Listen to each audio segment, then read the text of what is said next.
આપણે આજના કાર્યક્રમના અધ્યક્ષ એવા સાહેબ શ્રી ધીરુભાઈ કણસગરા સાહેબને હું નમ્ર વિનંતી કરું કે તેઓ તેમના વિચારો પ્રગટ કરે.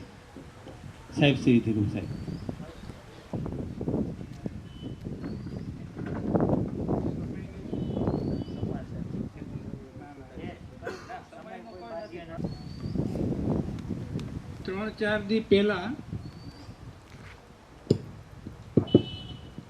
ત્રણ ચાર દી પહેલા ફોન આવ્યો ભરતભાઈનો કે ધીરુભાઈ તમારે અહીંયા આવવાનું છે, પણ મારું નક્કી બીજે જવાનું હતું. પછી કાલે મને એવો વિચાર આવ્યો કે જઈ આવું ચાપા બેરાજા. એટલે જેને કહેવાનું હતું એને કહી દીધું, એટલે અહીંયા આવવાનું. મારું મન, મેં નોકરીની શરૂઆત કરી ને ત્યારે રાષ્ટ્રીય ફરજ કહી ને કે ચૂંટણીના પ્રિસાઇડિંગ ઓફિસર તરીકે હું પહેલાં અહીંયા આવ્યો ચાપા બેરાજા. પહેલી જ વખત મેં ગામનું નામે મેં તેથી સાંભળ્યું કે ચાપા બેરાજા મારે જવાનું છે.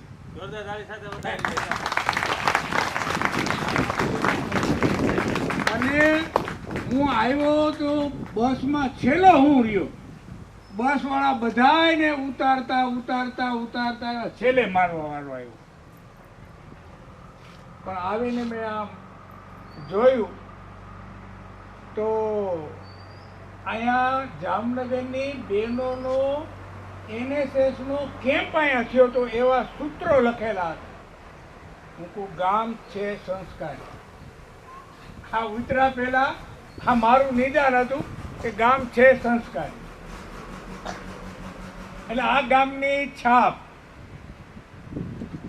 ઘણા વર્ષો પહેલા સારી હતી, અને તે પછી તો આ ગામમાં રાષ્ટ્રીય વિચારવાળા, જે આપણે રાષ્ટ્ર કહી છે ને, આજ આપણે એ શીખવાનું છે કે રાષ્ટ્ર કોને કહેવાય, રાષ્ટ્રીય વિચાર એટલે શું, રાષ્ટ્રની સંપત્તિ એટલે શું, આ કોઈને ખબર નથી.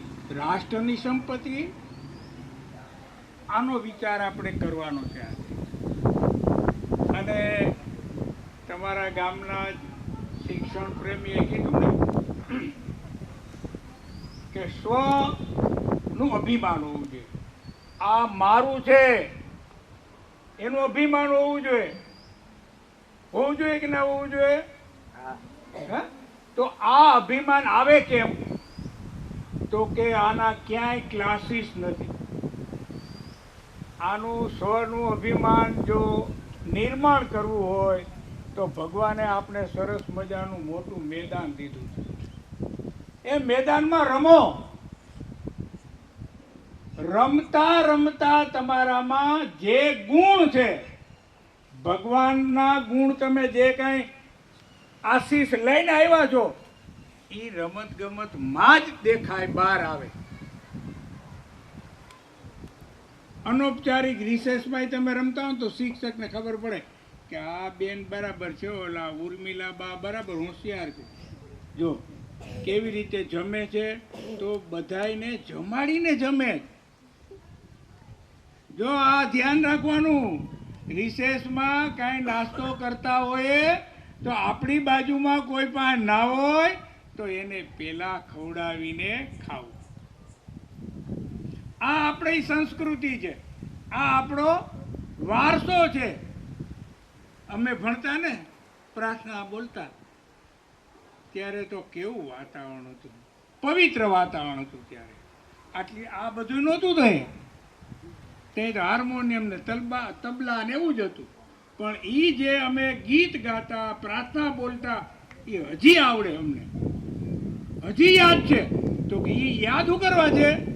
તો કે એનું મને ગૌરવ છે, અભિમાન છે કે આ હું નાનો હતો ને ત્યારથી ગાતો હતો, અને એ મારા લોહીમાં ભળી ગયું.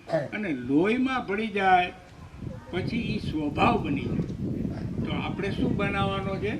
સ્વભાવ બનાવવાનો છે. તો રમત ગમત દ્વારા આ શીખાય.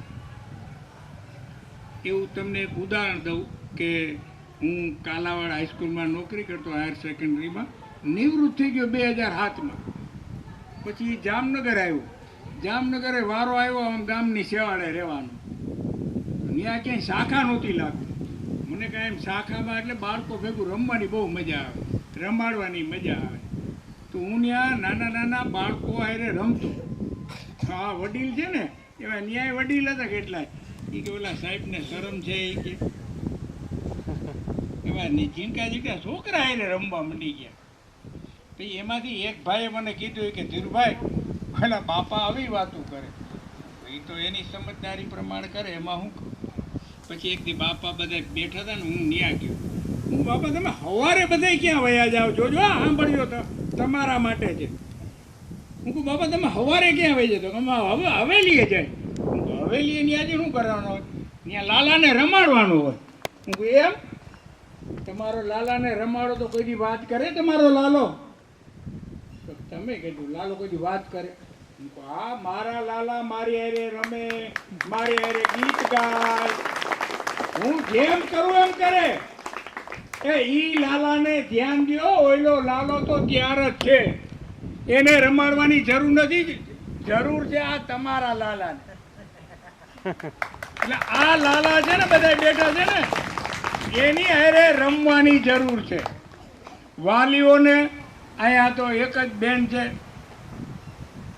અહીંની જે કલ્ચર છે, એનું જે સંસ્કૃતિ છે એમાં ભાઈઓ બહુ રસ લેતા નથી. મેં હમણાં બાપુને પૂછી લીધું કે અહીંયા હું મારે કરવું જોઈએ, તો એને કીધું કે ભાઈ અહીંયા કોઈ બહુ આમ એ ન બોલ્યા એટલે હું સમજી ગયો. પણ એક હજી ઉકા ખુલ્લો છે કે એક બેન છે, જો આ બધી રજપૂતનું ક્ષત્રિયત્વ થયું હોય ને તો ઘરેથી ડરે. મારા ગામમાં ક્ષત્રિય રહે છે, પણ એની જે અમે અભ્યાસ કરીએ ને પહેલાં તો અમને ખબર નથી, પણ અટાણે અભ્યાસ કરીએ ને ત્યારે ખબર પડે બાપુ તમારું બધું તો ઠીક, આ અહીંયા ઘર છે ને એને લીધે તમે ટકી ગયા છો. એટલે બહેનોને જો તમે વાત કરશો, મળવા જવું પડશે, મહેનત કરવી પડશે, પણ ભેગું જે આવવાનું છે આધ્યાત્મિક દ્રષ્ટિએ ઈ ભેગું આવવાનું છે. અહીંયા ગમે એટલું ખૈકું હશે એ કાંઈ તમારા ભેગું આવવાનું નથી. નિસ્વાર્થ બુદ્ધિથી જે કામ કરે છે, આમાં ભગવાનના દર્શન કરે છે. અત્યારે બધા શાસ્ત્રોમાં બધા એમ કહે છે કે બધામાં ભગવાન જોવો, અને એની જે થઈ શકે એટલી સેવા કરો. તો શિક્ષકની સેવા શું હોય? જ્ઞાન આપવાનું, એવું આચરણ કરવાનું. આચાર્ય કે આચાર્ય કેને કહેવાય? જે કરીને કરાવે, પોતે કરે એમ બીજાને કે. અટાણા સમાજમાં જોજો દરેક કોઈ કે એમ કરતા નથી. ઘરનું પૌત્ર હોય કે પુત્ર હોય તમારું માનશે નહીં. તમે કરશો એમ ઈ કરશે, તમે કહેશો એમ કરશે નહીં. એટલે જે તે સ્વામી વિવેકાનંદને લ્યો, આ ઋષિ મુનિએ જે બધાને ઉદાહરણો આપ્યા છે ને એને કરી અને પછી આપને કરવાનું કીધું છે. અને આપણા જે અટાણના માર્ગદર્શકો છે ને એ કરતા કાંઈ નથી અને કે બહુ. કોણ કરે? એક દારૂ ન પીવો જોઈએ એવું ભાષણ હતું, અને ઘણાય આમ કંટાળો આવી ગયો હોય કે હવે આ મૂકી દેવું જોઈએ. એટલે એ ભાઈ સાંભળવા ગયા, એટલે એવા જાજા બધા હતા સાંભળવા ગયા. તો એટલે એવી સરસ મજાની વાતું કરી, એવી સરસ મજાની વાતું કરી, તો જેને આવી તલબ હતી ને એ કે હવે આપણે મૂકી દેવો છે. એટલે ભાષણ પૂરું થયું પછી એની પાછળ ગયા તો ઓલા ભાઈજી ભાષણ કરતા હતા ને એ દારૂની દુકાને જ ગયા. શું શીખા? કરણી અને કથની ઈ બેમાં ફરક ના હોવો જોઈએ, ત્યારે એનો પ્રભાવ રહે. શિક્ષક છે આવા શિક્ષક છે ને એ આવા કાર્યક્રમ કરી શક્યો. આવો કાર્યક્રમ કરવો એટલે એને પરમ શ્રદ્ધા છે આ ભગવાન ઉપર. આ તો તમે આવ્યા છે એટલું સારું છે કે આટલા એને આવ્યા છો તો એને થોડીક હિંમત મળી કે આ થોડા શિક્ષકો કામ કરે છે તો આપણે જવું જોઈએ, આપણે કાંઈક એને ઉપયોગી થઈ શકીએ એવું કાંઈક કરવું જોઈએ. કારણ કે આ બાળકો તો આપણા છે, આ ગામ મારું છે, આ શાળા 1927થી હાલે છે. કેટલા એવા કોઈથી પૂછવું સારું ગામ હોય ને, ઘણા વર્ષથી હું આવું ગામડે ફરતો તો મેં એક દી ગામમાં પૂછ્યું વડીલો, હું કહું આપણા ગામમાંથી નોકરી કરતા હોય એવા કેટલા હોય? કોક વરી અભ્યાસ હોય એમ કે 1 આ 2 તો ને કેટલા એમ કે હવે ઈ મારે હું પંચાયત કરવા?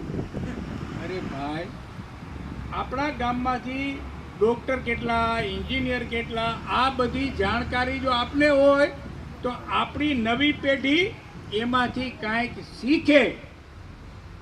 બાપા શીખાવલા છેલ્લા બેઠા તો એનું પરિવાર આગળ હાલ્યું. આપણામાં શું જ હોય? દ્રષ્ટિ હોય, કઈ રીતે જીવન જીવાય એ દ્રષ્ટિ હોય તો બીજામાં આવે.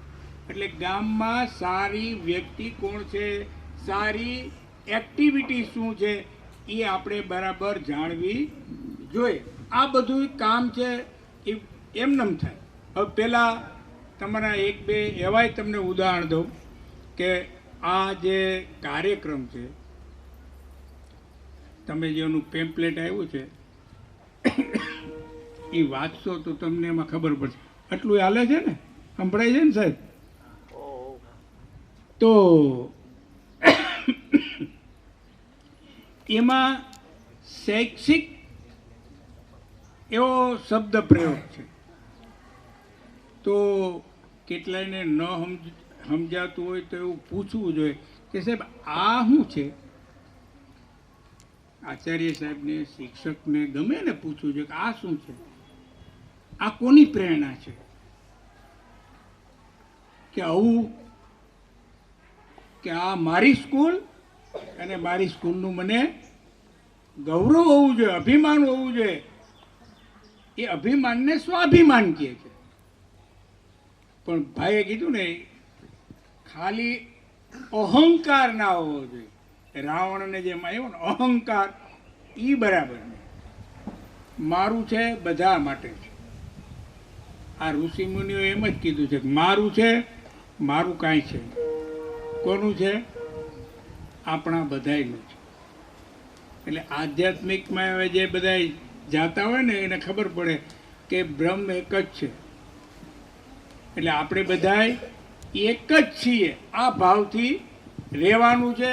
અને રાષ્ટ્ર કેને કહેવાય અને આપણી રાષ્ટ્રીયતા એ તો બહુ કરી છે. હવે ધ્યાન રાખજો ઋષિ મુનિઓ, વિવેકાનંદો.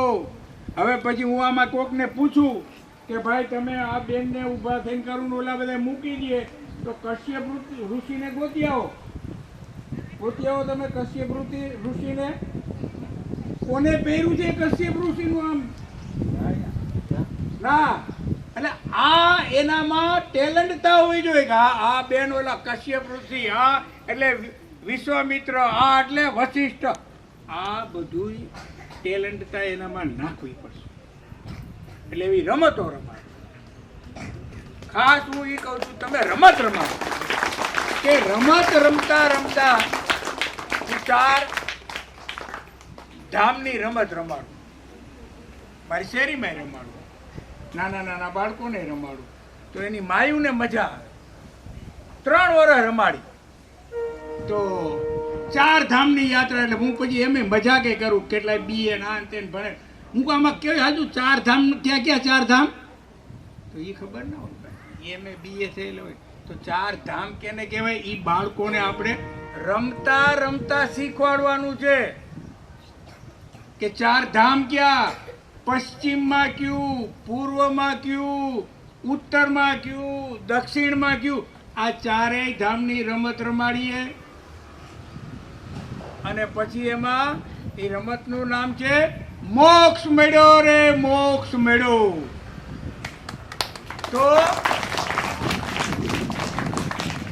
ચાર હોય ને એ છેલ્લે સુધી ટકી રહીએ એ કેવો કહેવાય? છેલ્લે સુધી ટકી રહીએ ને કેવો કહેવાય? ઈ પાપી કહેવાય. એને મોક્ષ ન મળ્યો. ચાર વખત ચારે ધામના, તો એને ખબર પડે મોક્ષ એટલે શું. અને મોક્ષ ન મળે એટલે આપણે થોડીક એને શિક્ષા કહીએ કે હાલો ભાઈ, તમે તમારા ગામમાં ફેરીઓ જે આવે છે કપડાનો કે શાકભાજીનો, એનું એક્શન કરો તો એની મજા આવે. તો એનામાં વ્યક્તિત્વ વિકસે કેમ, એક એક ચારિત્રને કેમ ડેવલપ કરવું, આ રમતા રમતા શીખવાડવાનું. એ જ રમતને બીજી રીતે બોમ પડ્યો રે બોમ પડ્યો, તો એ ચાર જ કરવાના. એક આપણો દુશ્મન આ બાજુ હોય, એક દુશ્મન આ બાજુ, એક દુશ્મન આ બાજુ ને એક દુશ્મન આ બાજુ, પૂર્વ પશ્ચિમ ઉત્તર દક્ષિણ ચારેય દેશના નામ પડ્યા. કર બોમ્બ પડ્યો રે બોમ્બ પડ્યો પાકિસ્તાન, તો એમાં બેઠા હોય એટલા મરી જાય. તો એમાં જે છેલ્લે રહીએ એ હાજર. તો આ રમતા રમતા આવી ઘણી બધી રમતો રમશો તો તમારી અંદરની શક્તિ બહાર આવશે. બરાબર છે. બાકી ભણવામાં સ્કૂલ છે એ પવિત્ર છે. ઘણી વખતે કેટલાય કહેતા હોય કે મંદિરની અંદર જે મૂર્તિ હોય એ હોય છે નહીં, પથ્થરની, મેટલની, કોઈ પણ ધાતુની હોય, પણ એમાં પ્રાણ પૂરે ને એને શું કે? 22 જાન્યુઆરી 2024 એક એવો કાર્યક્રમ હતો, ખબર છે કોઈને? યાદ કરો, છે કોઈને યાદ? અયોધ્યાના રામ મંદિરની અંદર રામલલ્લાની પ્રાણ પ્રતિષ્ઠા હતી. તો પ્રાણ પ્રતિષ્ઠા કરવાની છે. તો આપણી સ્કૂલની અંદર પ્રાણ પ્રતિષ્ઠા થાય અને એના પૂજારી તરીકે કોણ છે? કોણ પૂજારી? આ આપણું મંદિર છે તો આપણા પૂજારી કોણ? કોઈ હાથ ઊંચો કરીને કે હા એના પૂજારી કોણ? Very good. એને જે કાયમ દર્શનાર્થે આવે છે ઈ કોણ? કાયમ કોણ આવે? બાળકો, શિક્ષાર્થી. તો આ જે કલ્પના છે ને, તો આ મંદિર છે, એની આ પ્રાણ પ્રતિષ્ઠા થઈ છે. તો મંદિર કેવું હોવું જોઈએ? તો કેની ઉપર આધાર રાખે? શિક્ષક અને વિદ્યાર્થી, આ બેયમાં આ ગુણ હોવા જોઈએ. હમણાં જોઈએ છે ને, પરિવર્તન લાવનાર છે બાળકો. સ્વચ્છતા અભિયાનમાં ઘણી વખતે આપણે જોઈએ છીએ તો નવા બાળકો હોય એને સ્વચ્છતાની ખબર છે, પણ થોડાક મોટા થઈ ગયા છે ને એને સ્વચ્છતા એટલે હું એ ખબર નથી. ગમે ત્યાં પાન ખાય કે ગમે ત્યાં ગમે વસ્તુ ગમે ત્યાં ફેંકી દે. હવે નાની ઉંમરના બાળકો છે ને એ આમ જોવે એમાં ડસ્ટબિન છે તો એ ડસ્ટબિનમાં જ કચરો નાખે. તો આ આવ્યું છે શિક્ષણ દ્વારા. એટલે હવે જે કાંઈ નવું જે જોવાનું છે કે અહીંયા જે કાંઈ છે એ આપણી સંપત્તિ છે, રાષ્ટ્રીય સંપત્તિ છે. તો હવે છેલ્લી મારી વાત કે રાષ્ટ્ર કોને કહેવાય? બરાબર. તો ઉદાહરણ કહું એટલે તમને ધ્યાનમાં આવશે. આ ભારત છે એ રાષ્ટ્ર છે, હા કે ના? બરાબર. પાકિસ્તાન આ રાષ્ટ્ર છે કે હા કે ના? અરે વાહ! શા માટે પાકિસ્તાન રાષ્ટ્ર નથી અને ભારત શા માટે રાષ્ટ્ર છે? એવું કોઈને ખબર છે? એ ખબર નથી. આ તો હા ને ના એમાં પ્રાસ ભળી ગયો એટલે સાચું આવી ગયું. બરાબર છે ને? તો રાષ્ટ્ર એને કહેવાય. બહુ ઘણા બધાને ખબર નથી. હમણાં હાલે છે ને અમેરિકાનું ટેરિફનું, હે તો કેટલાય કે હવે સ્વદેશી વસ્તુ જ વાપરવાની. હજી કેટલાય ગ્રેજ્યુએટને ખબર નથી કે સ્વદેશી વસ્તુ કઈ છે અને વિદેશી વસ્તુ કઈ છે, કઈ વાપરવી જોઈએ, કઈ ન વાપરવી જોઈએ. આ જ્યારે ખબર ક્યારે પડે? થોડીક એમાં આપણે રુચિ રાખવી પડે, કારણ કે એ રાષ્ટ્રનો વિષય છે ને એ આપણે બધાએ એમાં થોડોક ચંચુપાત કરવો પડશે. તો રાષ્ટ્ર કરવા માટે એક સંસ્કૃતિ જોઈએ. રાષ્ટ્ર નિર્માણ એને કરી શકે, રાષ્ટ્ર એને કહેવાય કે જેનો એક ચોક્કસ ભૂભાગ હોય, એટલે કે નકશો હોય. આ એક ધ્યાન રાખજો, હું પાછો આવી ત્યારે પૂછીશ. રાષ્ટ્ર બનવા માટે પહેલી જરૂરિયાત છે ની ભૂભાગ, એટલે નકશો હોવો જોઈએ કે આ આટલું ખેતર છે ને, કે આ અમારો પ્લોટ છે, વારેલો હોય ને, તો એમ આ અમારો દેશ ભારતનું ચિત્ર છે ને, દોરવાનું કહે તો દોરી શકાય ને, તો એક એને કહેવાય ભૂભાગ હોવો જોઈએ. બીજું, ઈ ભૂભાગમાં રહેનારા દરેક કોઈનું માર્ગદર્શન નીચે જ ચાલતા હોય એને કહેવાય રાષ્ટ્ર પુરુષો. તો આવા રાષ્ટ્ર પુરુષ કોણ? આપણે કોના રસ્તે ચાલીએ છીએ? બધાય ઋષિ મુનિઓમાંથી કોઈ? આપણે બધા આપણો દેશ કોના રસ્તે ચાલીએ છીએ? તો આપણા રાષ્ટ્ર પુરુષ બે, રામ અને કૃષ્ણ. આપણે બધા રામ અને કૃષ્ણના રસ્તે ચાલનારા છીએ, એની જીવન પદ્ધતિ પ્રમાણે જીવનારા છીએ, એટલે એ આપણા રાષ્ટ્ર પુરુષ. તો બીજી જરૂરિયાત કઈ? રાષ્ટ્ર પુરુષ. ત્રીજી, ઈ પદ્ધતિ લાંબો સમય સુધી ચાલે એટલે બની જાય પરંપરા, સંસ્કૃતિ, કે આ પ્રમાણે જ જીવાય, આ કરાય, આ ન કરાય. એ બીજાને શીખવાડવું પડે નહીં, એ એના લોહીના ગુણ હોય. આત્મચિંતન કરે કે આ હું કરું છું એ કરાય કે ન કરાય. એ અંદરથી જ્યારે જવાબ આવે કે હવે આ મૂકી દે, આ બરાબર નથી, ત્યારે એ ઝટકો મારીને મૂકી દેશે. તો આ જે એક સંસ્કૃતિ છે, તો ભૂભાગ, પછી રાષ્ટ્રપુરુષ, સંસ્કૃતિ, આ જે બને એને રાષ્ટ્ર કહેવાય. તો પાકિસ્તાન પાસે છે સંસ્કૃતિ, એનો ઇતિહાસ કાંઈ છે? અરે આપણા માંથી છૂટું પડેલું છે. આપણી સંસ્કૃતિ એની સંસ્કૃતિ. આ તો જેને હજારો વર્ષ ત્યાં જીવતા હોય એને આ સંસ્કૃતિ બને. એનો ખાનદાન કે જો આ ખાનદાન પરિવાર, જો એ ખાનદાની નિર્માણ કરતા કે એ દુકાને ન મળે, એના માટે ખૂબ પ્રયત્ન કરવો પડે. એટલે આપણે જે કાંઈક આજના દિવસે સંકલ્પ કરનાર છે ને, કેટલી સ્કૂલો કરવાની છે ખબર છે? કેટલી સ્કૂલો કરવાની છે? ઓલા પોસ્ટર લગાડે છે ને સાહેબ, એ વાંચ્યું? ઓકે, તો વાંચી લીધું છે ને? હે, એમાં 5 લાખ લખ્યું છે. આ બધી નાનું નિરીક્ષણ કરવાનું છે. આવું નાનું ક્યારેક પૂછવાનું છે. તો 5 લાખ સ્કૂલોમાં આપણી જેમ જો કાર્યક્રમ થશે તો કેવડું મોટું પરિવર્તન આવશે. તો હવે પરિવર્તન લાવવાનું કેમાં? એક પાયાની વાત. હવે રાષ્ટ્ર કેને થઈ ગયું એ તો ધ્યાનમાં આવ્યું ને.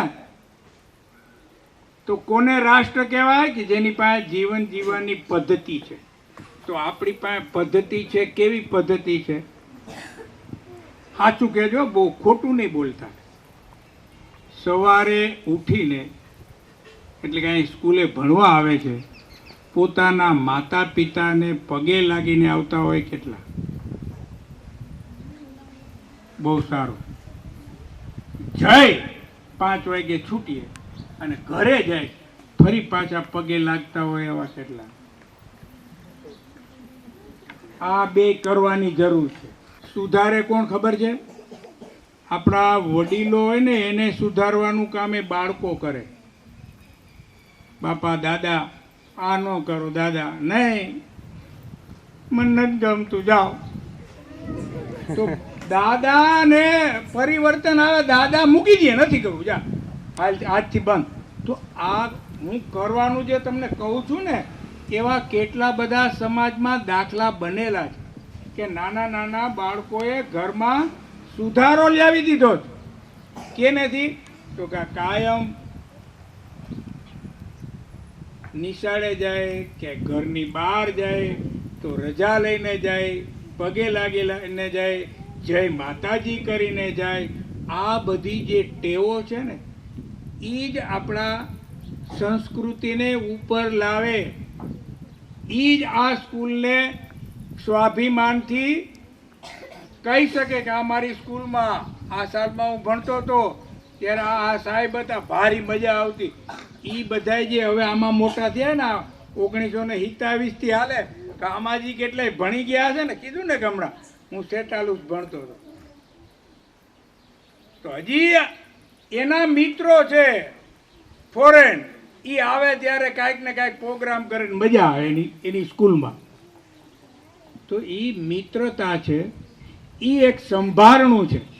આ 7-8 ધોરણ સુધી ભણતા હોય ને એ યાદગીરી છે. હમણાં કાલાવડમાં અમે શિશુ મંદિર ઊભું કર્યું 1992 વિદ્યા ભારતી દ્વારા ચાલે. એ આવું કામ કરે. તો ત્યાં તમારા જેવા અટાણે ભણી ગયા છે ને એના અમે વિડીયો ઉતારી રાખ્યા ને એ વિડીયો ઉતારીને એ પૂર્વ છાત્રો કહીએ અમે, એવા પૂર્વ છાત્રોને બોલાવી. એ એન્જિનિયર થઈ ગયા છે, કોઈ ડૉક્ટર થઈ ગયા છે, એ બધાને ભેગા કરીને બોલાવ્યો ને પછી એને એક રૂમમાં બેહાડીને એને વિડીયો બતાવ્યો કે તમે આવા હતા ને તમે આ જગ્યાએ પહોંચ્યા છો, એમાં કોનો ફાળો છે એ હવે તમારે કહેવાનું છે. ત્યારે એ કહે કે અમે આ સ્કૂલ છે એના થકી જ અમે આગળ આવ્યા છે. બેન આવી આટલી બહેનો છે તો આ બહેનોનું પણ પૂજન થાય. બહેનો પણ એના માતા પિતાને અહીંયા બોલાવીને પૂજન કરે. આવા ઘણા બધા કાર્યક્રમો થાય છે, પણ એમાં સહયોગ તમારો જોઈએ, વાલીની જાગૃતિ જોઈએ, ત્યારે આ કાર્યક્રમ થાય. આ કાર્યક્રમમાં વધારેમાં વધારે ફાયદો થશે કોને? આ ગામના પરિવારોને.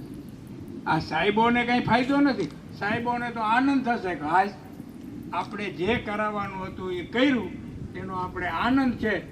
વાં જાવું ને પૂછશે કે શું કર્યું? તમે કીધું તો એ બધું જ કર્યું છે. નકર પૂછે શું કર્યું? આપણે શિક્ષક તરીકે એમ કહીએ કે હારું નથી કર્યું કરવું. અમારા એક બાજુમાં રહે છે ને એક દ્વારકાધીશના સાહેબ છે, એ બધાને એવું કહે કે મેં તો હું 15 દી તો ભણાવાય ન જાઉં, મારું હાલતું, આમ કરતો તો મારું હાલતું. એવું ભાઈ એક ભાઈ મને આજ કીધું, એને બોલાવ્યા પછી મેં કીધું કે એની ઘરની પરિસ્થિતિ શું છે એ પૂછ્યું તમે ક્યારે? આવું કર્યું હોય એની પરિસ્થિતિ કાંઈ સારી ન હોય. એટલે આપણે બધાએ, હું કહું બધાની ફરજ આવે છે કે આ શિક્ષક, વિદ્યાર્થી, વાલી, આ બધાયથી ગામના અગ્રગણીઓથી આ સ્કૂલ સારી હાલે, પરિણામ સારા આવે. પરિણામ સારા આવે એટલે કેવા આવે તમને કહું છું. એક સ્કૂલમાં, સારી સ્કૂલ, 12મા ધોરણના 10મા ધોરણમાં ટકાવારી હતી. એ ટકાવારી એને નહોતી લખી. એમાં લખ્યું હતું કે અમારી નિશાળમાં ભણીને અટાણે સમાજનું કામ, રાષ્ટ્રનું કામ કરે એવી વ્યક્તિઓના નામ લખ્યા. વિચાર કરો, એ સ્કૂલના ટ્રસ્ટીઓની કેટલી દીર્ઘદ્રષ્ટિ. અત્યારે જરૂર કે ને કેવી વ્યક્તિની છે આ દેશને? આ દેશ ટકી રહ્યો હોય તોય જેને પોતાની કાંઈ પડી નથી, પોતાના દેશની જ ચિંતન છે, એનો જ વિચાર છે, એવા લોકોને કારણે જ આ દેશ ફરી પાછો આગળ તરફ વધી રહ્યો છે. અને એમાં આપણા બધાયનો સહયોગ મળશે તો એમાં ગતિ આવશે. અને જે આપણું સ્થાન પહોંચવાનું છે કે આ ભારત માતા એક વખત વિશ્વ ગુરુ હતી. આ ભારત માતા એક વખત વિશ્વના બધાને માર્ગદર્શન આપતી હતી. એવી ફરી પાછી ઈ તરફ જઈ રહી છે એવા સંકેતો હવે આપને મળી રહ્યા છે. તો આપણે એ સમયે આપણે બધા એક દિશાએ, જે આપણે સાહેબ કહે છે, તમે ભાગ્યશાળી છો કે સાહેબે આયા બહુ મહેનત કરે અને એ મહેનત ગાંડા થઈને કરે. કેવી રીતે? ગાંડા થઈને કરે. એટલે ગાંડો છે ને, એ જે કામ કરતો હોય ને એમાં જ એનું ધ્યાન હોય, બીજે શું હાલે છે એ કાંઈ ખબર હોય નહીં. એટલે ઘરનાય કહે છે કે આવી રીતે નોકરી કરવાની. શિક્ષક તો ઘણાય જોયા અમે, તમારા જેવા તો કોઈ નહીં. તો આ જ્યારે પરિવારને અનુભૂતિ થાય ને ત્યારે સમજવું કે હવે હું મારી ફરજ બજાવતો હોય એવું મને લાગે છે. આ અનુભૂતિ કરવાની. અને આ બધી જે હું તમને જે વાત કરતો આવ્યો એ બધી મેં મારા જીવનમાં કરી છે. હું હાયર સેકન્ડરીમાં કાલાવડ હતો. એક સત્રમાં 35-40 કિલોમીટર દૂરથી એક જ હાયર સેકન્ડરી હતી. ત્યાં ભણવા આવતા છોકરા, ભણવા આવે, પગના અંગૂઠામાં ગારો ચોટ્યો હોય, પૈસા ચડાવેલા હોય, અને એ ભણવા આવે ને બીજા શિક્ષકો કે કેમ લેસન નથી કર્યું.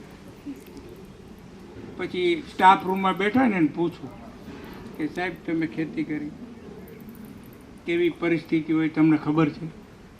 તો કે ખબર ને, લેસન તો કરવું જોઈએ ને. લેસન નથી કર્યું, આખી રાત પાણી વારીને આવ્યો છે. કોક દી એના ઘેરે જ આવી કેમ ભણે છે એ ખબર પડે. એની હું મુશ્કેલી છે તો જોવો કોક દી. ત્યારથી નક્કી કરી લીધું હું દર સત્રમાં બધાની ઘરે જઈ આવું. આખા કાળ જેટલા મારા ભણવા આવે 11-12 ના બધા. 19 વર્ષ ત્યાં રિટાયર થઈ ગયો. હમણાં ગયો તો કે સાહેબ હવે પાછા કેમ આવતા નથી? 19 વર્ષ ત્યાં તો હું રિટાયર થઈ ગયો, તો ફરી પાછું હું જાઉં છું મારી સ્કૂલમાં. એક બેને તો એમ કીધું કે તમે સાહેબ અહીંયા પછી નોકરી શું કરો મૂકી દીધી? તો ઓલા સાહેબ કે નોકરી તો અહીંયા ને અહીંયા રિટાયર થયા. તો રિટાયર થઈ ગયા છે. તો આ બધા જે રહસ્ય હું વાત કરું છું એ કેના છે? આ ભગવાનનું કામ છે, આ રાષ્ટ્રનું કામ છે, આ મારા બધા ભૂલકા છે, આ સમાજ મારો છે. આ પ્રકારના ભાવથી કામ કરીએ છીએ ત્યારે આ સ્ટેજ ઉપર પહોંચ્યા છે. આ કામ જે હાલે છે એનો પાયો એ રાષ્ટ્રીય સ્વયંસેવક સંઘ છે. રાષ્ટ્રીય સ્વયંસેવક સંઘ છે. એટલે એમાંથી આ શૈક્ષિક સંઘ પણ એમાંથી ચાલુ થયું છે. બધી સદપ્રવૃત્તિ કરનાર સંઘ છે. સંઘને હમણાં 100 વર્ષ પૂરા થાય તો એવાય કાર્યક્રમમાં ભરતભાઈને અમે ઓપીએ છીએ કામ. હવે હું બધાને મહારાજ લેખું છું. એટલે આ સંઘને 100 વર્ષ પૂરા થાય ત્યારે રાષ્ટ્ર કાર્યમાં, આ દેશ કાર્યમાં બધાએ ભાઈઓ બહેનો બાળકો બધાએ જેટલી થાય એટલી મહેનત બધાએ કરવાની છે. ઉદાહરણ તરીકે તમારે શું કરવાનું? તો કે ઘરે ઘરે સંઘે 100 વર્ષમાં શું કર્યું એ કહેવા જવાનું, પત્રિકા દેવા જવાની છે. ઘરે ઘરે ગામડે ગામડે જવાનું. તો ત્યાં કોણ હું જવાનું? બધે કોણ જશે? ત્યાં મારા ભૂલકા જશે, ત્યાં મારા ગામવાસી જશે, એને કરવાનું છે. તો એવું ગામડે ગામડે પણ આવા કામ કરવાની પણ આપણે માનસિક તૈયારી રાખીશું. તો સંઘને 100 વર્ષ પૂરા થયા છે. એમાંથી જ અસંખ્ય સ્વયંસેવકો કીધું ને કે આમ કરવાનું, તો કે રમાડતા રમાડતા માનવ બનાવવાનો, માણસ બનાવવાનો. ભગવાને એમાં જે દીધી હોય એ પ્રમાણે કામ કરે. શિક્ષણમાં જાય તો વિદ્યા ભારતીનું કામ કરે, શૈક્ષિક સંઘનું કામ કરે, ગમે એ જીવ ધર્મની અંદર તો ધર્મ જાગરણમાં જાય, વિશ્વ હિન્દુ પરિષદમાં જાય, જ્યાં જેને જે ક્ષેત્રમાં કામ કરવું. પણ કામ કેવી રીતે કરવાનું છે? આ રાષ્ટ્રના હિતમાં કામ કરવાનું છે. આ હિન્દુ હિતની વાત કરવાની છે. સાહેબને અમે બે હાઈલા આવતા હતા, રસ્તામાં કીધું કે આપણે આટલા વર્ષ તો હાવ પાણીમાં ગયા. હું કહું હવે એ ગયા, હવે જાયગા ત્યાંથી સવાર, એટલે ફરી પાછા હું એક વખત આવીશ ત્યારે આપણે બધાએ રમીશું. બરાબર ને? તો આનંદ? હા કે ના? મજા આવશે ને રમવાની? તો પાકો એક હવે હું પાછો આવું ને તેથી રમાડશું, પાકો રમાડીશ, અને આપણે બધા ભેગા જમીશું. તમારે બધાએ ઘેરેથી થોડું થોડું બનાવી આવવાનું, આપણે બધા અહીંયા ભેગું કરીને જમશું. બરાબર ને? પાકું? પાકું? હા એમ હા પાડે. રોકાઈ ગયા હોત તો તમે આજ કયો ને તો રોકાઈ જાય ને. નકર એમ કે આજે ના જવાનું નથી હો, આજ જવાનું નથી. પેલો મહેમાન ના કહેતા આજ નથી જવાનું, પેલો તો કહેતા પાછા ક્યાંથી આવશો? હવે આજ આવ્યા છીએ તો કેવું ને રોકાઈ જાવ. આ બધું જો હું મારી આખું બધું એવું છે કે કોઈ કે કામ કરો તો એમ કરી નાખો, સારું લાગે મને એટલે કરું. તો વળી પાછો આવીશ ત્યારે આટલું આપણે કરીશું. બરાબર છે? દશરથભાઈ તો ત્યાંથી જ આવે છે એટલે હું ભેગો બેસી જાય, ફરી પાછો ભેગો વયો જાય ને અહીંયા આજુબાજુના ગામડામાં ફરીશું. તો આજનો જે આપણે સંકલ્પ કરવાનો હતો, શું કરવાનો હતો? શું કરવાનો હતો? સંકલ્પ કોણે કોણે કર્યો ખબર છે? એક પ્રહલાદે કર્યો, એક ધ્રુવે કર્યો. નાના નાના તમારા જેવા હતા પણ સંકલ્પ કર્યો કે આમ કરવું જ છે. તો થયું કે ના થયું? એનાથી થઈ ગયું ને? તો એવી રીતે થઈ શકે છે. એટલે આપણે બધાએ એ કામ કરવાનું છે. અસ્તુ. ભારત માતા કી જય.